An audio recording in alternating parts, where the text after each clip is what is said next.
Assalamualaikum warahmatullahi wabarakatuh. Selamat datang di channel Ayo Kita Ngaji.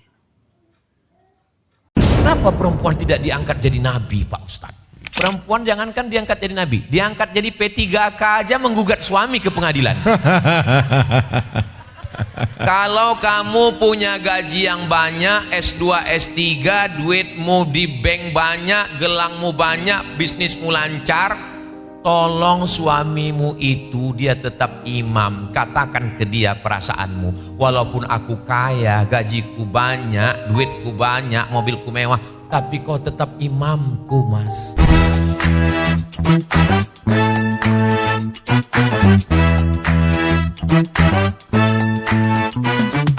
Ini kayak curhatan Umi nih kayaknya nih. Sekarang kita kasih kesempatan yang hadir di sini untuk juga nanya ya. Iya, boleh. Nah, yang mau tanya silahkan.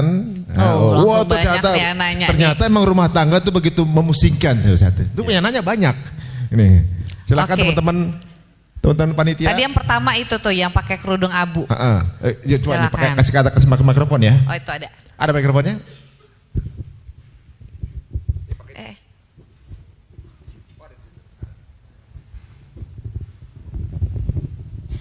Yang kerudung abu, nah yang pakai kacamata. Bapaknya nggak ikut, Bu? Nggak. Bismillahirrahmanirrahim. Assalamualaikum warahmatullahi wabarakatuh. Waalaikumsalam Waalaikumsalam warahmatullahi warahmatullahi wabarakatuh. Sebelumnya saya perkenalkan diri dulu. Saya Raini dari Depok. Agak deg-degan. Silahkan Mbak ini. Oke, Pak Ustadz, saya mau bertanya. Selama saya menikah dengan suami saya, sekarang sudah hampir 8 tahun, tapi saya masih merasa bersalah sama suami saya. Karena semenjak menikah dengan saya, hidupnya beliau itu berubah total. Karena suami saya itu anak bungsu dan laki-laki satu-satunya di keluarganya, kehidupannya lumayan baik-baik saja. Ketika menikah dengan saya, kehidupan beliau berubah. 2 tahun kita menikah, beliau sakit, yang sempat mengkhawatirkan sakitnya sampai benar-benar nggak tahu apa. Selama 2 tahun kita cari tahu sakitnya, sudah ke dokter segala macam, tapi alhamdulillah dengan izin Allah suami saya sudah sembuh sekarang. Tapi rasa itu tetap ada, rasa bersalah saya terhadap suami saya tetap ada, karena saya merasa dengan beliau menikah dengan saya, hidupnya menjadi sulit.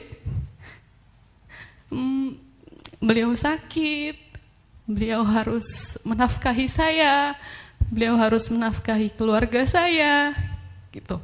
Karena semenjak saya punya anak yang pertama, di umur anak saya yang pertama 7 bulan, beliau meminta saya untuk berhenti bekerja agar saya bisa mengurus anak saya. Tapi saat itu saya sempat menolak, karena saya berpikir dengan saya bekerja saya akan dapat membantu beliau untuk memenuhi kebutuhan, apalagi kebutuhan untuk keluarga saya seperti ibu, bapak dan adik saya. Karena ibu dan bapak saya sudah tidak bekerja, jadi itu menjadi kewajiban saya. Nah, selama pernikahan ini saya merasa bersalah, selalu merasa bersalah. Dan saya selalu minta maaf kepada beliau karena sudah menyulitkan hidupnya. Walaupun beliau sering mengatakan, tidak apa-apa, aku nggak apa-apa, aku baik-baik aja, kamu doain aku aja. Tapi rasa bersalah itu tidak pernah hilang, Pak Ustadz. Sampai akhirnya pun di tahun 2024 kemarin saya terdiagnosa depresi. Gara-gara perasaan itu? Ya, salah satunya. Tapi banyak lagi kalau diceritakan mungkin gak akan cukup, tapi salah satunya itu. Karena saya merasa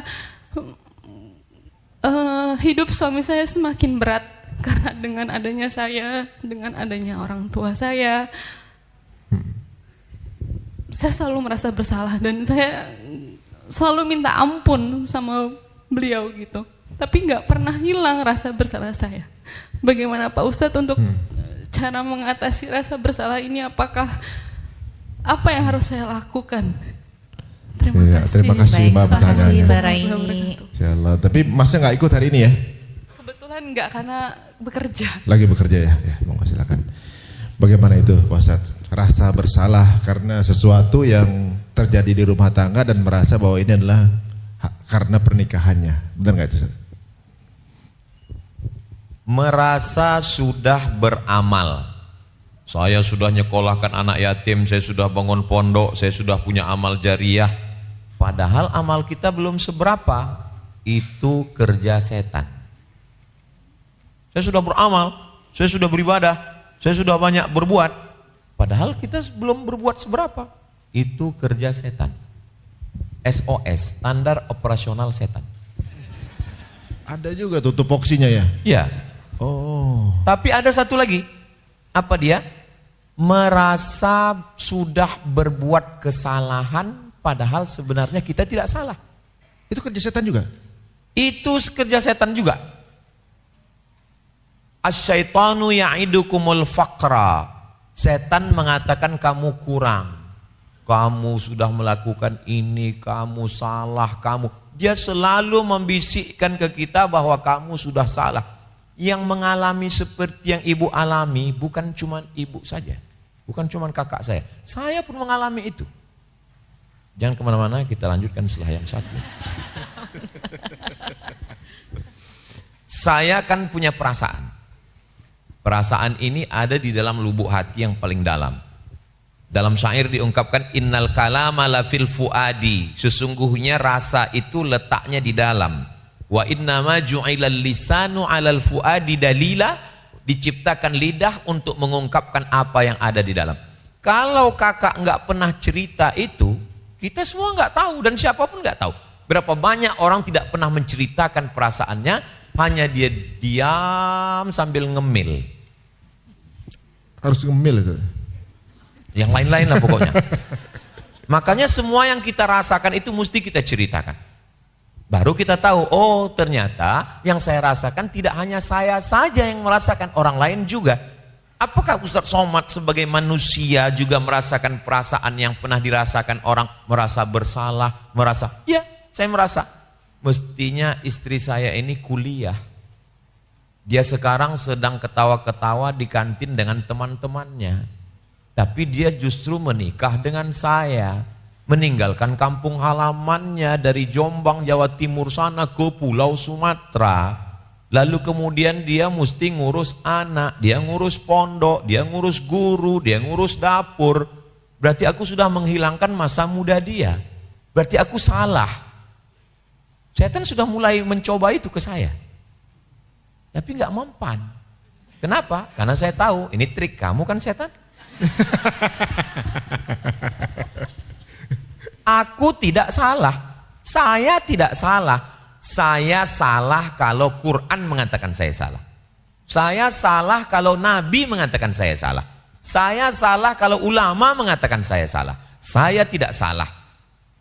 Jadi sayalah yang meyakinkan diri saya bahwa saya tidak salah. Bahwa istri saya terbang jauh dari kampung halamannya, dia tidak sedang berbuat dosa. Dia menyempurnakan setengah imannya, dia mentaati patuh orang tuanya, gurunya, dan dia tidak dipaksa oleh pihak manapun. Lalu kemudian bahwa dia kuliah, dia tetap bisa kuliah. Dia ada mengurus santri, dia ada guru-guru, dan saya bertanya ke dia bahagia. Dia mengurus, dia Al-Qur'annya tidak hilang, hafalan Qur'annya tetap bisa, dia bisa kontrol, dia bahagia, ada ATK, ada SD, ada SMP, ada aliyah. Maka aku tidak bersalah. Yakinkan diri kita bahwa kita tidak salah. Aku tidak salah. Di pikiran aku tidak salah, di hati aku tidak salah. Nggak mempan juga, tulis, print, tempel di depan kulkas. Karena sering lihat. Aku tidak salah. Harus kulkas, Ustaz. Pokoknya semua yang dilihatlah. Bahwa aku tidak salah. Tanamkan ke diri kita bahwa aku tidak salah. Setelah itu baru kita menjadi kuat bahwa justru dia sedang beramal soleh. Dia menikah dengan saya tidak dipaksa, dia menjadi suami saya, dia bekerja, dia sehat. Bahwa sakit, siapapun bisa sakit. Ma yusibul mu'min min nasabin wala wasambin wala saqamin wala syaukin. Orang yang sakit gundah gulana, tertusuk duri tapak kakinya, illa kafarallahu anhu biha sayyi'atuh. Bahwa dia menafkahi saya, itu menjadi amal ibadah. Sodakoh yang paling besar adalah nafkah suami kepada istri. Tuh, nafkah suami. Maka ketika dia menafkahi, maka ibu yakinkan, kakak yakinkan, saya tidak salah. Suami saya kalau dia sakit, Allah menghapuskan dosa-dosanya. Bahwa dia memberikan nafkah kepada saya memang kewajiban seorang suami, dan dia dapat pahala dua. Pertama, pahala memberi nafkah. Yang kedua, pahala sebagai sodakoh. Kalau memberi sedekah ke masjid, pahalanya satu. Tapi kalau memberikan nafkah kepada keluarga, kepada orang tua, kepada mertua, maka itu terhitung sebagai sodakotun wasilah, sodakoh dan silaturahim. Tapi yang namanya setan, dia bisa nempel file yang sudah saya kasih ini, ditempelnya dengan file yang baru. Maka potong video ini, putar ulang-ulang di telinga. Datang setan, nih video Ustadz Somad. Bacaan-bacaan zikir, wirid 10 jangan sampai tinggal. Habis sholat subuh awal hari, habis sholat maghrib awal malam. Istighfar, Al-Fatihah, Qul huwallah 3 kali, Al-Falak, An-Nas, Alif Lam Mim sampai wa ulaika humul muflihun, ayat kursi, ujung Al-Baqarah lillahi ma fis samawati wa ma fil ardh sampai habis, la ilaha illallah, tutup dengan salawat Allahumma sholli ala sayyidina Muhammad wa ala ali sayyidina Muhammad. Tips cara mengusir setan adalah dengan keyakinan yang kuat terhunjam ke pikiran dan hati, dan dengan zikir, wirid, bacaan-bacaan. Mudah-mudahan Allah menjaga kita semua insyaallah. Masya Allah. Jadi zikir pagi petang itu katanya bisa bikin tenang seharian. Itu benar juga berarti Ustaz? Kenapa istighfar? Man lazimal istighfar, siapa yang melazimkan mengamalkan istighfar, ja'alallahu lahu min kulli dhiqin makhraja. Kesempitan hatinya sempit, aku bersalah, dilapangkan Allah. Wa min kulli hammin faraja, kesusahan. Setan selalu nyuruh kita susah. Kamu susah, kamu ini, kamu begini. Dibukakan Allah pintu kebahagiaan. Wa razaqahu min haitsu la yahtasib, diberi rezeki dari yang tidak disangka-sangka. Istighfar. Yang kedua, bacaan Al-Fatihah. Al-Fatihah artinya pembuka. Hati yang terkunci, pikiran yang tertutup, Al-Fatihah dibuka. Qul huwallah 3 kali. Seorang sahabat Nabi membaca Qul huwallah dari isya sampai subuh, dilaporkan ke Nabi, kata Nabi, inna la ta'dilu thulutsal Quran. 1 Qul huwallah sama dengan 1/3 Al-Quran, 3 kali Qul huwallah sama dengan sekhatam Quran. Al-Falak dengan An-Nas itu melepaskan 11 simpulan setan. Setan itu kalau dia menyihir, dia menggunakan 11 tali simpulan. 11 tali simpulan itu dibuka dengan 11 ayat. Qul a'udzu birabbil falaq min syarri ma khalaq wa min syarri ghasiqin idza waqab wa min syarri naffatsati fil 'uqad wa min syarri hasidin idza hasad. Qul a'udzu birabbin nas malikin nas ilahin nas min syarril waswasil khannas alladzi yuwaswisu fi sudurin nas minal jinnati wan nas. 11 ayat. Awal Al-Baqarah Alif Lam Mim, ujung Al-Baqarah lillahi ma fis samawati. Seandainya manusia membaca awal dan ujung Al-Baqarah sehari semalam, lakafatahu, itu sudah mencukupkan dirinya beramal. Ayat kursi tentang penjaga zakat, namanya Abu Hurairah, menangkap pencuri yang ternyata pencurinya itu setan. Setan mengatakan baca ayat kursi, tidak diganggu oleh setan dari petang ke pagi, dari pagi ke petang. Habis itu dia lapor ke Nabi, ya Rasulullah ada pencuri, saya tangkap. Dia mengatakan kalau dibaca ayat ini setan nggak ganggu. Kata Nabi, dia memang setan. Yang kamu tangkap tadi itu setan, cuman kamu nggak tahu kalau dia setan. Dia memang nggak pernah betul ngomongnya, kecuali yang tadi dia betul. Memang dia takut. Lalu kemudian dibaca la ilaha illallah. Afdalu zikri, zikir yang paling afdal adalah la ilaha illallah. Setelah itu ditutup dengan sholawat, karena amal kita tidak diterima kalau tidak bersolawat. Allahumma salli ala Sayyidina Muhammad wa ala ali Sayyidina Muhammad. 10 bacaan itu enggak sampai 5 menit. Tapi jangan bacanya terlalu cepat seperti dapat bakwan panas. Demikian Bang Ari. Iya. Waduh, berarti Masya Allah, mulai sekarang penjagaan. kita amalkan ya zikir pagi petang ya. Maksudnya ternyata ininya apa? Faedahnya luar biasa ya. Powerful karena Benar, menjaga dari hutang juga ya Ustadz ya. Hutang terus juga kesehatan dijaga terus sama Allah. Jadi penjagaan zikir pagi petang ini insya Allah kita jaga terus dan kita amalkan. Amin. Waduh, ini berarti Oke. apa yang diungkapkan Ustaz itu seperti kalau kita lagi sholat tiba-tiba batal nggak ya? Gitu-gitu sama ya? Bisa Kalau setan kan dia kan kerjanya alladzi yuwaswisu, alladzi yuwaswisu. Makanya kalau ada teman kita yang suka yuwaswisu berarti setan. saya nggak ada ngomong begitu. Oh iya. Alladzi yuwaswisu fi sudurin nas minal jinnati Wanas. Nas juga yang suka yuwaswisu itu setan. Makanya kalau ada temannya begitu, dia diam tan. Nah, Ada teman saya Dondi Tan namanya. pas lagi sholat ada yang berbisik, kamu sudah kentut, kata dia. Maka kata Nabi, kalau kamu sedang sholat, kamu ragu ada keluar angin atau enggak, falayan sorib, jangan berhenti sholat hatta tasma'a sautan, sampai kau dengar suara, au tajidarihan, atau kau cium bau. Sampai ada 2 indikasi baru batalkan sholat. Apa indikasinya? Dengar suara atau tercium bau. Karena ada yang tidak bersuara tapi baunya luar biasa. Enggak, pas noleh gitu nggak kecium baunya, cuma udah pingsan. Selama nggak ada suara, nggak ada bau, jangan batalkan sholatmu. Itu termasuk standar operasional setan. Jadi setan ini terbagi 2. Ya. Ada setan yang mendampingi kita ketika kita lahir, langsung dia datang dan dia mendampingi terus. Pendamping itu bahasa Arabnya korin, maka disebut dengan jin atau setan korin. Makanya waktu bayi itu lahir nangis karena ditusuk pusarnya. Oe.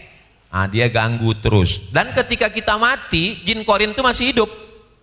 Mana tahu nanti ada pegawai Mas Ari, nauzubillah, pas saya sudah meninggal tiba-tiba pegawainya kerasukan. Assalamualaikum. Mas Ari nanya, ini siapa? Ini Ustadz Somad kok nanya. Itu bukan saya.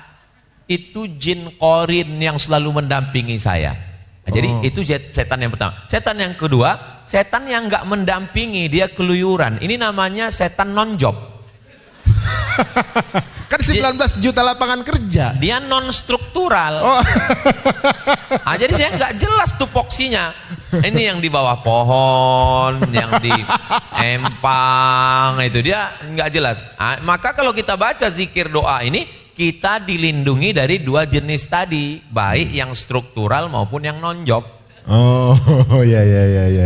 Yang suka mampir-mampir di gedung kosong gitu ya. Iya. Di tempat yang bau pesing gitu ya. Iya. Aduh, Masya Allah. Tuh, jadi penjagaan banget. Perasaan bersalah itu mirip-mirip kalau kita lagi sholat, batal, dosa, salah gitu, mirip begitu ya. Berarti Makanya kalau kita merasakan satu perasaan, jangan disimpan.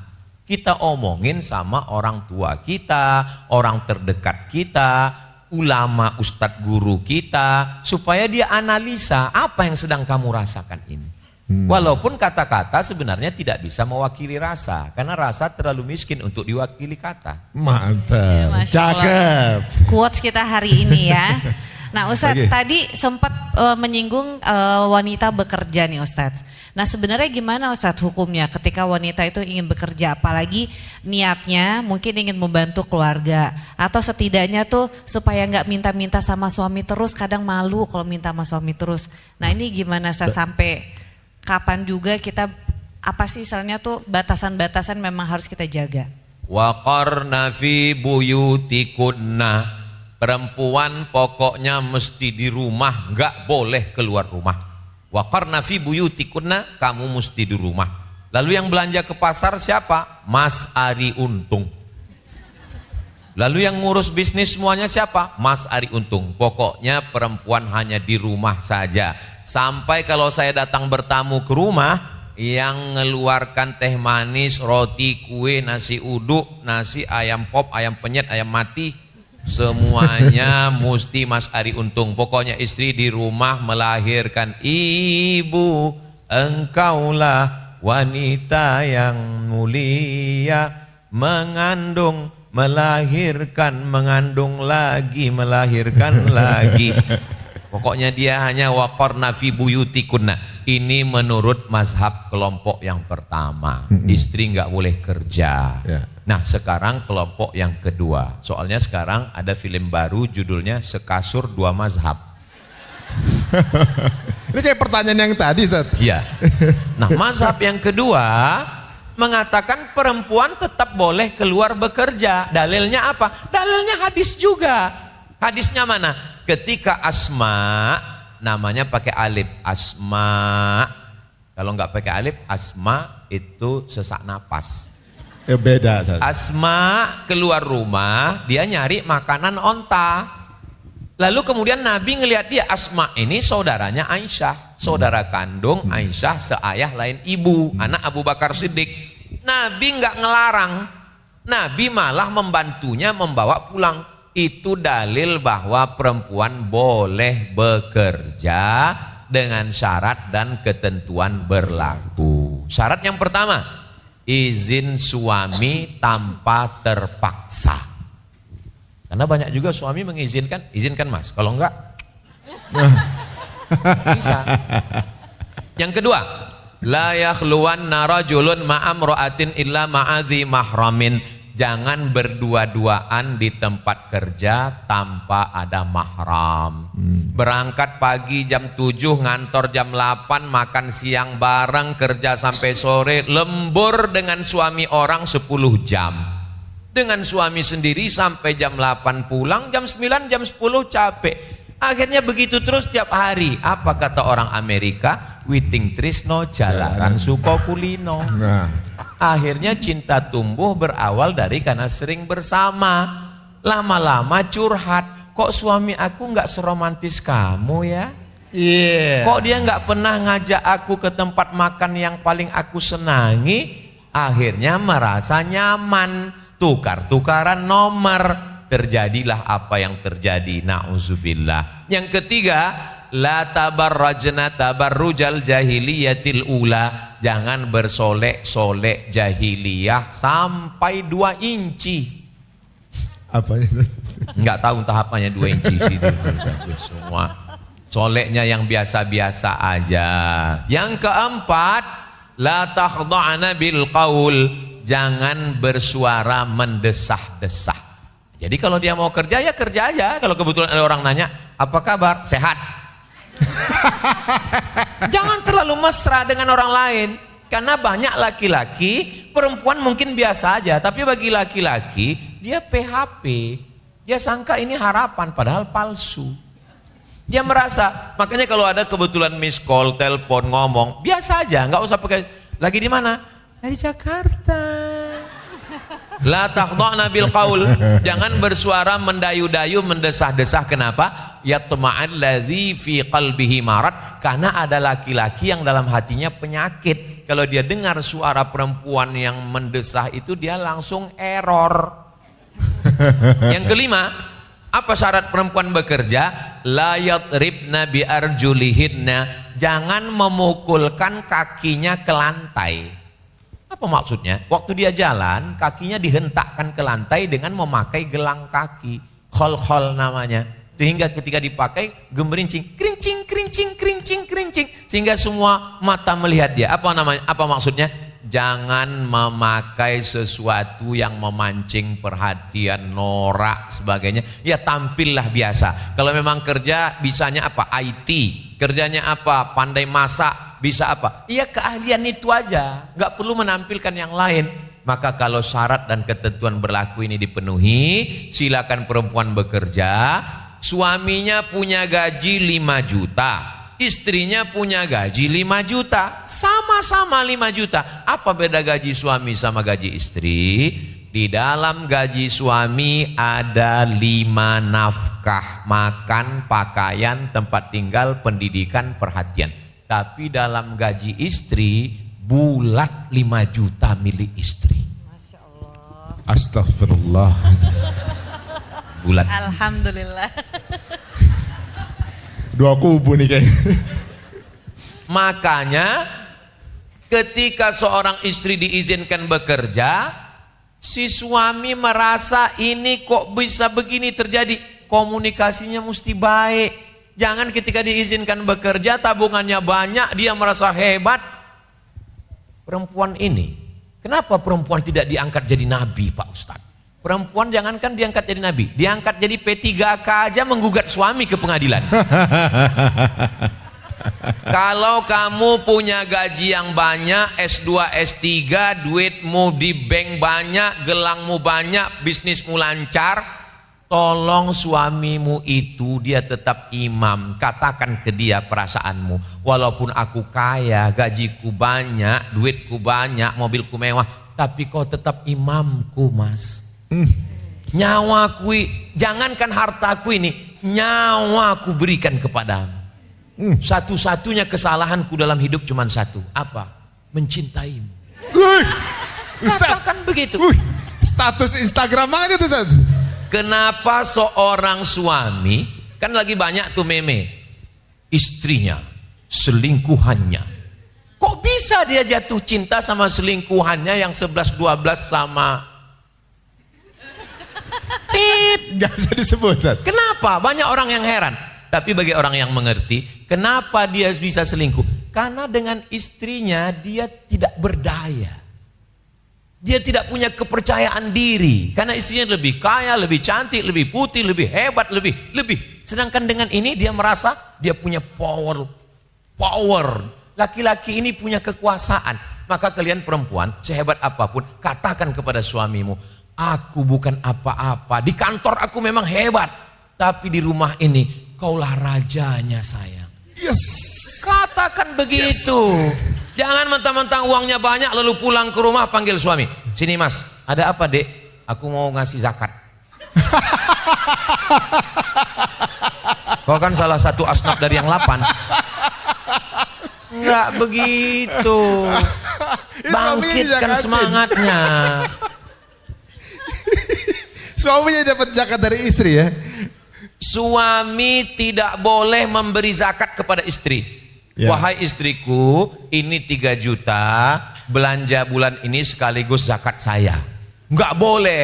Suami enggak boleh berzakat, tidak kaedahnya enggak boleh berzakat kepada orang yang wajib kita nafkahi. Istri, anak, orang tua, mertua enggak boleh. Tapi istri boleh berzakat ke suami. Kenapa? Karena istri tidak wajib menafkahi suami. Walaupun kalian mau ngasih dia uang, boleh ngomong baik-baik. Jangan, ini kita mau bagi-bagi zakat, ini fakir miskin. Jangan begitu. Duduk di depan barang mustahik, ada suaminya gitu. Innama shadaqatu lil fuqara wal masakin wal amilina 'alaiha wal muallafati qulubuhum wa fir riqab wal gharimin wa fisabilillah wa ibnis sabil. Sebentar ya. Gak bisa begitu. Bangkitkan semangat dia sebagai seorang suami. Karena kalau sampai dia down, dia kehilangan semangat, mohon maaf, itu pistol airnya nggak meletus. Oh, pengaruh itu. Berefek ke sana, Mas Ari. Tapi Mas Ari masih meletus kan? Mau 7 anak insya Allah, Ustaz. Masya Allah. Jadi gimana bapak-bapak teman percaya diri ya? Insya Allah. Jadi buat ibu-ibu juga tetap boleh bekerja. Yang penting tetap menghormati suami. Karena apapun itu kodrat kita sebagai istri, sebagai ibu, tugas utamanya wajibnya adalah melayani suami dan anak-anak dan keluarga ya. Hidup dan mati istri itu ini buat suami. Ini udah ada backing nih. Itu perlu saya luruskan Mas Ari. Hidup dan mati ya untuk Allah. Oh, untuk Allah ya. Maksudnya inna sholati wa nusuki wa mahyaya wa mamati lillah. Oh, kalau untuk suami. Ya, lillah. Astagfirullahaladzim. Maksudnya pengabdiannya kepada suami. Salah juga. Baru dapat backing, udah salah. Innama, apa kata Nabi? Innama huwa jannatuki wa naruki. Kata Nabi kepada perempuan, innama huwa jannatuki wa naruki. Suamimu bisa jadi surgamu, suamimu bisa jadi nerakamu. Kalau kau berbakti dengan baik, wahai istri, wahai perempuan, suamimu bisa jadi surgamu. Tapi kalau kau melawan macam-macam, suamimu bisa jadi nerakamu. Jadi neraka dan surga istri itu terletak pada suami yang taat dan soleh seperti Mas Ari Undi. Tolong diedit di bagian itunya tuh. Alhamdulillah, udah bisa konten berubah besok nih. Alhamdulillah. Waduh, ini sepertinya memang seru ya kalau ngobrol sama Ustadz ya. Benar, kayaknya waktunya kurang ya kalau mau Ustadz ya. Benar. Mau nggak sih kalau nambah lagi nanti waktunya sama Ustadz? Bisa talk show gini lagi, bisa kita buka lagi sesi tanya jawabnya lebih panjang lagi ya, insya Allah ke depannya. Jadi kita juga akhirnya menemukan bahwa ternyata Ustadz itu urusan rumah tangganya itu menarik banget untuk dibahas ya. Biasanya kan kalau kita lihat kajian Ustadz sih jarang ngebahas rumah tangga nih. Nah, bagaimana kalau yang hadir kita jadiin satu grup bersama untuk diskusi sama Ustadz? Insya Allah. Boleh ya. Ustadz ya? Memang enak makan ikan tenggiri. Ikan tenggiri lebih enak lagi ikan todak. Kalau untuk Mas Ari, apa yang enggak? Masya Allah.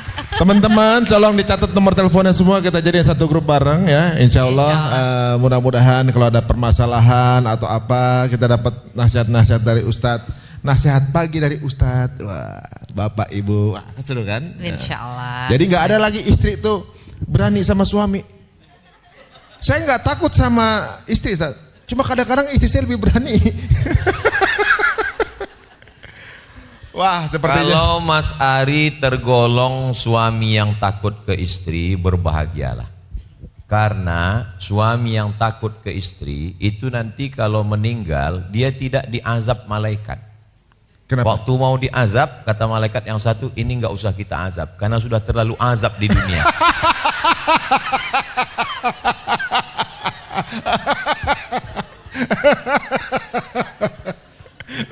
Ujiannya udah di dunia saja, ujian kesabaran ya. Tinggal masuk surga aja lagi. Alhamdulillah. Bapak-bapak, itu cuman dengar masalahnya pas masuk surga ketemu lagi.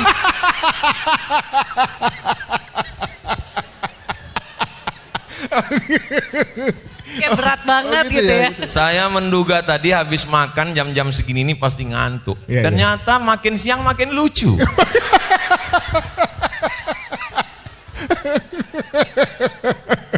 Ustadz sendiri lucu banget makanya. Waduh, parah ya. Karena curiga apa yang kita makan tadi.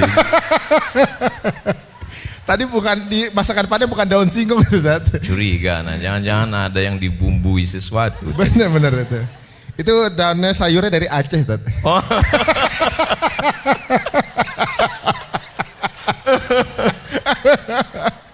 Waduh, alhamdulillah Baik. nih. Waktunya sepertinya karena beliau juga akan ke tempat lain lagi. Lanjut lagi ya.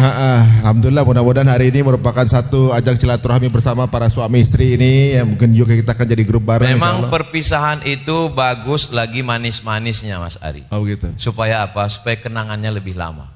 Wih, betul. benar. Tapi bukan berarti suami istri harus pisah kan? Ini cerita perpisahan kita ini maksudnya. Oh iya ini kan. Iya. Ini kan kita lagi berpisah Iya benar. Pas lagi manis-manisnya ini. Benar. Supaya terasa manisnya lebih lama. Iya, biar terjadi lagi Ustaz ya. Insya Allah. Insya Allah. Baik, kita juga doain Ustadz, semoga Ustadz dakwah safarnya juga berjalan dengan lancar semuanya Ustadz, dimudahin semuanya. Dan doain kita semua Ustadz di sini, suami istri bisa terus kompak, bisa terus saling mengisi. Dan juga diberikan keberkahan sama Allah Subhanahu wa Ta'ala. Ini juga doa untuk semua suami istri yang menyaksikan dan teman-teman semua yang menyaksikan tayangan ini. Monggo silakan kalau ingin bergabung dengan grup konsultasi suami istri ini, monggo silakan klik link di bawah ini ya. Dan jika dirasa menarik obrolan seperti ini, monggo silakan share ke teman-teman semuanya ya. Kita sebarkan manfaat ini dan ternyata menjadi pasangan menikah itu sesuatu yang fun juga ya, ibaratnya walaupun kita menjalankan kewajiban juga dan sunnah juga, tapi ternyata tidak kaku saja dan menyenangkan. Terima kasih waktunya Ustaz. Insya Allah mudah-mudahan masih berkenan untuk kita undang kembali lagi untuk berbincang. Madiun lemahe teles matur nuwun Gusti Allah sing bales. Wis, Masya Allah. Banyak nih Ustadz nih, Masya Allah. Yap, kalau gitu kita tutup cerita untuk ya. Assalamualaikum warahmatullahi wabarakatuh.